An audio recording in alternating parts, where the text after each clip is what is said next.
Hello, my name is Deborah Cavanaugh Grant, Local Food Systems and Small Farm Educator with the University of Illinois Extension. The topic for discussion is aggregation in food hubs. After World War II, fruit and vegetable production changed dramatically in the United States, mirroring an overall agricultural trend towards larger scale and crop specialization. Farmers in many parts of the country shifted toward commodity production and away from small-scale specialty crop production. In Illinois and many other states, this shift resulted in scaled-back fruit and vegetable production. Part of this was due to stiff competition from large-scale growers in warm weather states that had a competitive advantage. In addition, federal agricultural policies and subsidies also encouraged farmers in Illinois and other Midwestern states to move towards grain production. This shift in scale dramatically changed the agriculture and food supply chain. Many of the packing houses that served produce growers went out of business and severely curtailed the markets for smaller scale vegetable and fruit producers. Without access to appropriately scaled post-harvest handling, processing, and distribution, growers slowly moved away from the diversified fresh market crops, resulting in a diminished supply of local and regional produce for large markets like Chicago. The current industry structure shows trends that have transformed the U.S. agriculture and food industry. Now, almost every step in the current value chain is driven by national, large-scale businesses. Value chains are systems through which products flow from producers to consumers, with each link adding value along the way. They include upstream players, which are closer to the production end, as well as downstream players that are closer to the consumer end. What are the emerging roles for food hubs? Food hubs have emerged as critical players in establishing and building strong local and regional food systems.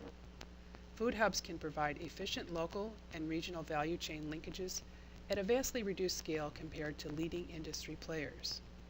They also create opportunities for small to mid-sized producers to reach wholesale markets, that critical 99% of all food sales.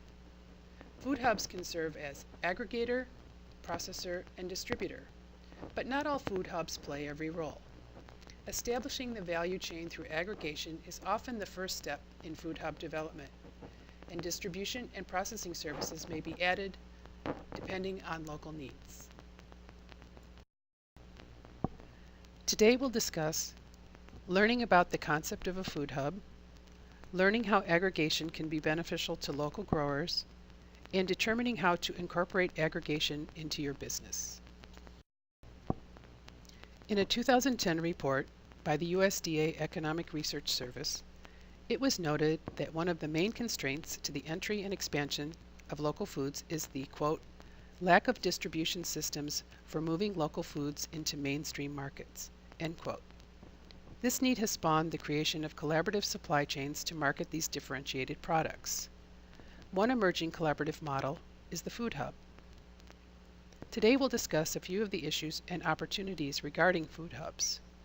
We'll discuss what is a food hub hubs as rural development, local foods buzz, everywhere is a local market, and food hub as a community entity.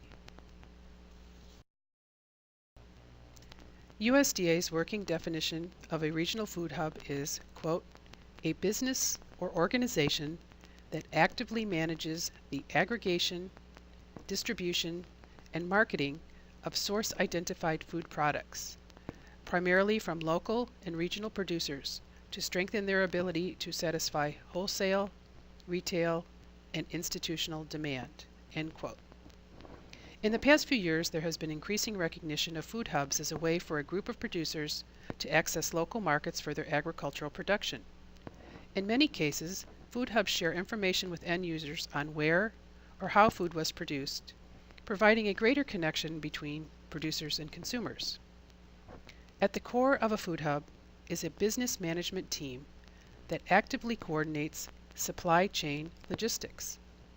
Some food hubs work on the supply side to support and train producers in areas such as sustainable production practices, production planning, season extension, packaging, branding, certification, and food safety, all of which is done to enable these producers to access wholesale customers, such as buyers for food service institutions and retail stores.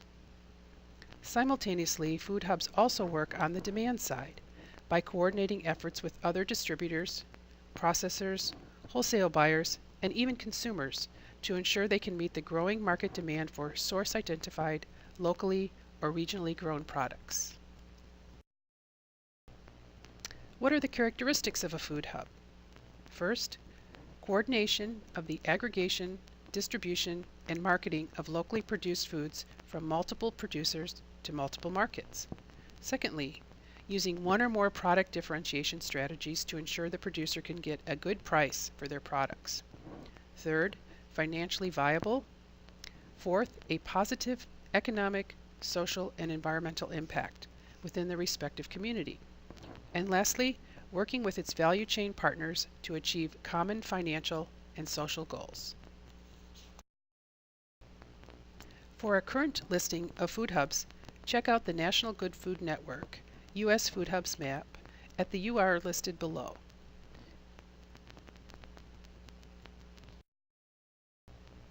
Food hubs as rural development. Food hubs represent a strategy for producers, particularly small and mid-sized producers, to market their production locally.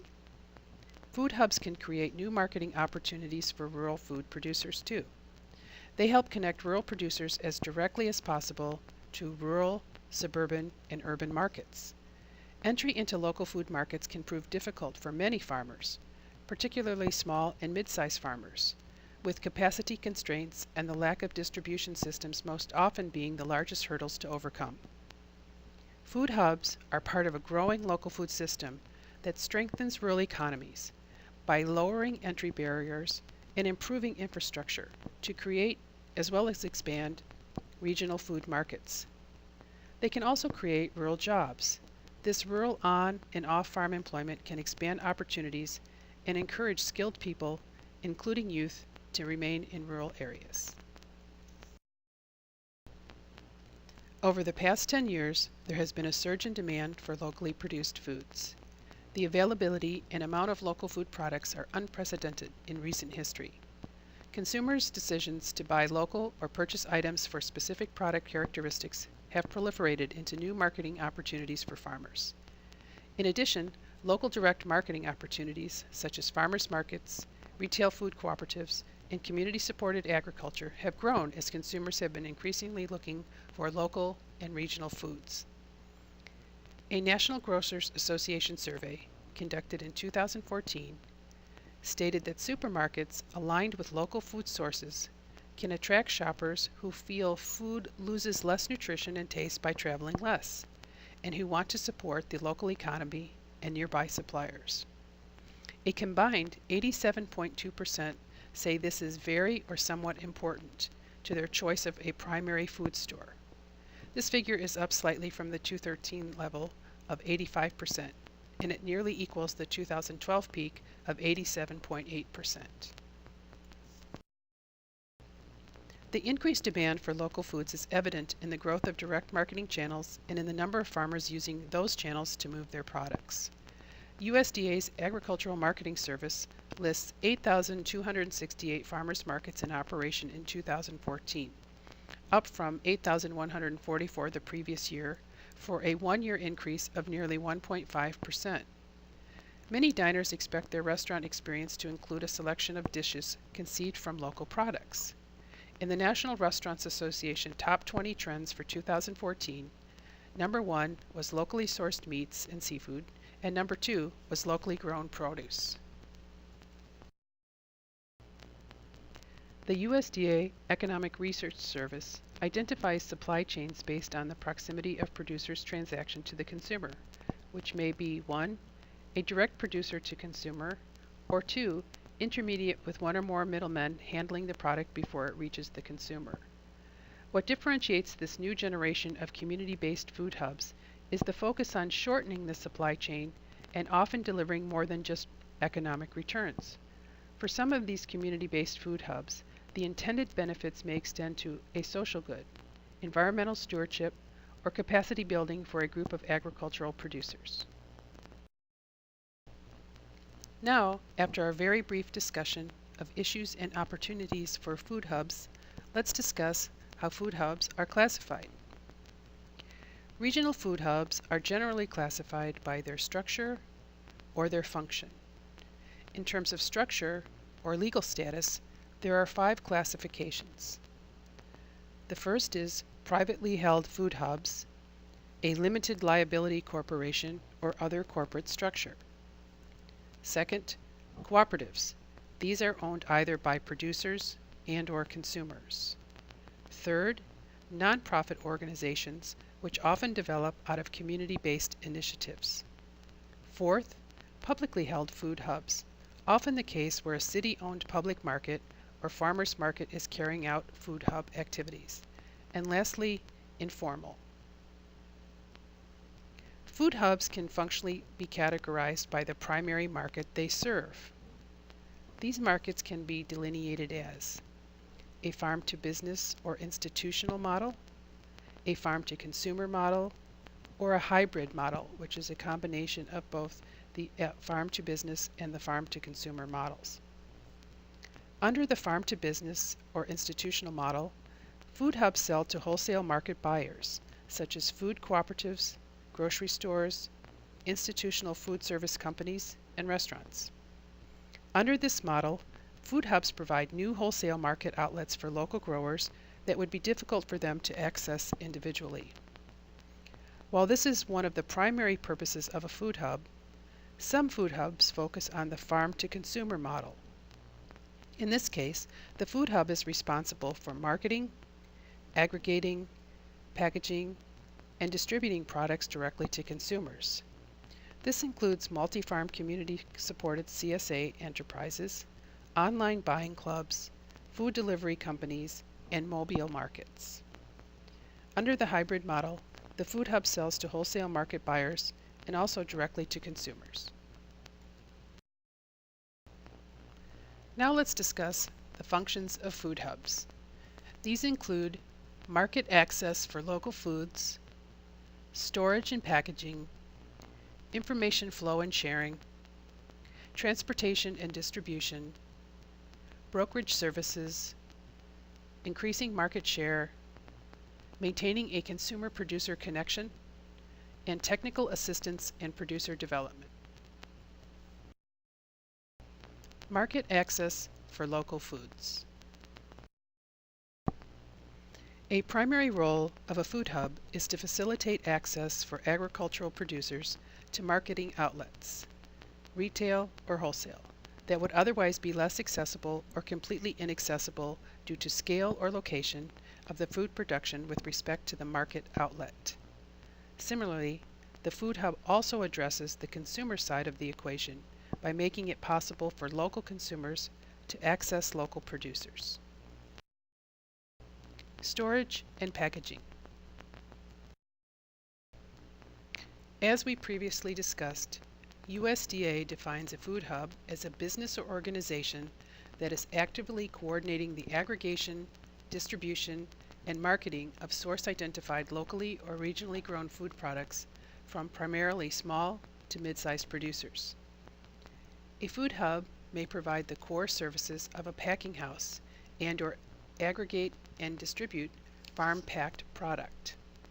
A packing house is a facility that handles raw produce immediately after harvest and prepares it for delivery to customers. The core services of a packing house include cooling, washing, grading, packing, and storage. Additional services may include harvesting, farm pickup, customer delivery, sales, and marketing. Information flow and sharing. Sometimes the food hub's only role is to create and maintain a flow of information between the buyer and seller. Often, however, food hubs work with producers or markets that require more than just information or a distribution channel for products. When producers enter new markets through new mechanisms, their education and support needs may begin well before their products arrive at the warehouse. These facilitating or intermediary functions range from transporting products from the farm or warehouse to the buyer to building capacity among participating producers. Transportation and distribution. Getting product from a production or aggregation point to the designated market outlets is one of the costliest and most complicated aspects of operating a food hub of any kind. As such, these arrangements need to be assessed carefully. A firm may need to consider spreading transportation costs in several ways to remain profitable on a per-trip basis by putting more of a high-margin product on each load transported by truck. It can also reduce per-unit fuel costs by moving larger loads of food over shorter distances. Backhauling is an option for creating more efficient transportation networks that move produce to and from a hub. This entails arranging for product to be loaded into the transportation vehicle for either the initial or return leg of the delivery or pickup trip, such that the vehicle is always carrying a revenue-generating load. Brokerage services. Food hubs may also play the role of matchmaker by connecting farmers with the correct market outlet to fit their scale of production and their production practices. In brokering, food hubs never handle products, but instead help to link farmers with distributors and to market their products. Increasing market share. A growing type of food hub involves the bundling of product through a multi-farm CSA, community-supported agriculture. The clear advantage of a food hub designed around a multi-farm Dropbox program is that the program allows small and medium-scale farmers to reach a greater number of consumers directly. This type of hub also eliminates the need for each farmer to grow a diversity of crops to meet the customer needs of any one CSA. The disadvantage is that by involving an intermediary, such as the Dropbox consolidator, farmers lower their margins compared to what they would otherwise receive if they marketed directly to consumers at a farmer's market or through their own CSA. The food hub can extend the quantity of offerings to those consumers who expect a greater variety and or less seasonality in the availability of products as opposed to being a member of a specific CSA.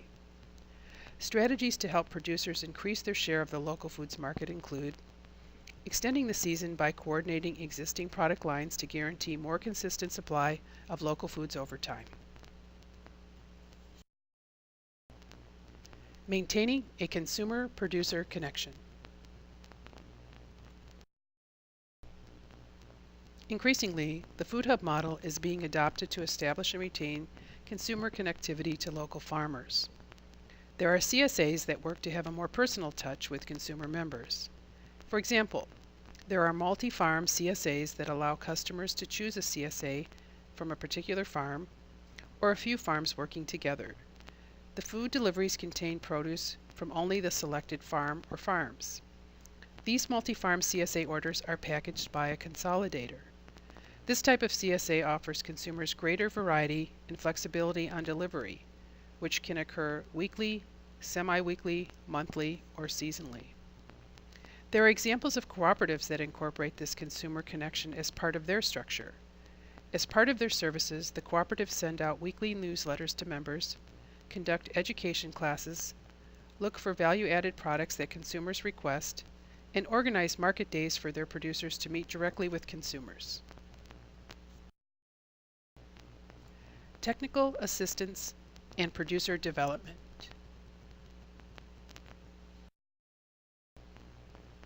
Some food hubs place particular emphasis on building production and/or marketing capacity among their producers. The local food hub in Charlottesville, Virginia, works with more than 60 small and mid-sized farms within a 100-mile radius of Charlottesville. The hub provides an array of resources to help orient producers to new markets, including networking, liability and traceability coverage, access to refrigeration and freezer storage space available for rent, discounted seeds, and discounted website development. The hub also educates consumers about local foods and participates in educational events and workshops. Producers say that they have increased sales by an average of 25% by working with the hub, which has reinvested more than $850,000 in the local farming community since its inception. I'd like to take this opportunity to share some information about 3 of the food hubs in Illinois. The first food hub is the Stewards of the Land. The mission of the Stewards is to create, maintain, and support the family farm, to help them become and remain sustainable and profitable, and to provide the same opportunity for future generations. To provide fresh, healthy, chemical-free foods of the highest quality directly to the tables of those who have a deep sense of appreciation for the connection to the land. They are committed to a sustainable future for our families, our land, and our communities. Started in 2005 by Marty Travis, fruits, vegetables, poultry and meat, grains and flour, collected from the Stewards, is driven to restaurants and grocery stores throughout central Illinois and Chicago. For more information about the Stewards, check out the URLs below. The Good Earth Food Alliance emerged from a need for small growers and producers to work collaboratively to help meet the needs of a burgeoning local food movement. By avoiding duplication in their planting and harvesting, and assisting each other through the challenges of the growing season, they aimed to see more locally produced food on plates throughout central Illinois. Through a chemical-free means of growing, they produce a wide variety of fresh fruits, vegetables, and herbs. For more information about GEFA, see the URL below. The mission of Gourmet Gorilla is to strive for a sustainable future for our children by providing local and sustainable school lunches and healthier eating options. They are committed to working with community partners to provide solid nutrition for all children in order to help them learn and grow. Collaborating within regional food systems around the Chicago Food Shed, Gourmet Gorilla works with food hubs, rural farmers, urban agriculturalists, dietitians, nutritionists, talented chefs, and organic food manufacturers. They provide quality ingredients as well as connections and partnerships to educational resources on healthy food curriculum, the value of fresh, healthy, and sustainable food, gardening projects, and ecological awareness. For more information about Gourmet Gorilla, see the URL below. We've discussed issues and opportunities with food hubs, learned more about their characteristics, how they are classified, and how they function. Now let's briefly discuss how you can put these ideas to work. Food hubs can be as simple as a collaborated effort between 2 growers. For example, a chrysanthemum grower and a pumpkin grower.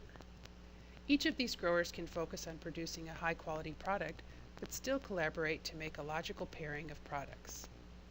What could you do to collaborate with another grower? How could you put this idea to work on your own farm, in your own business? What could you do to collaborate with another grower? Perhaps you might consider the multi-farm CSA concept that was discussed previously in the presentation. Do you have an agritourism business? You could consider selling products from other people's farm at your business, or they could sell your products at their agritourism business. How about a joint farmers market stand? You could increase the number of markets where your product is at. Do you have any other ideas?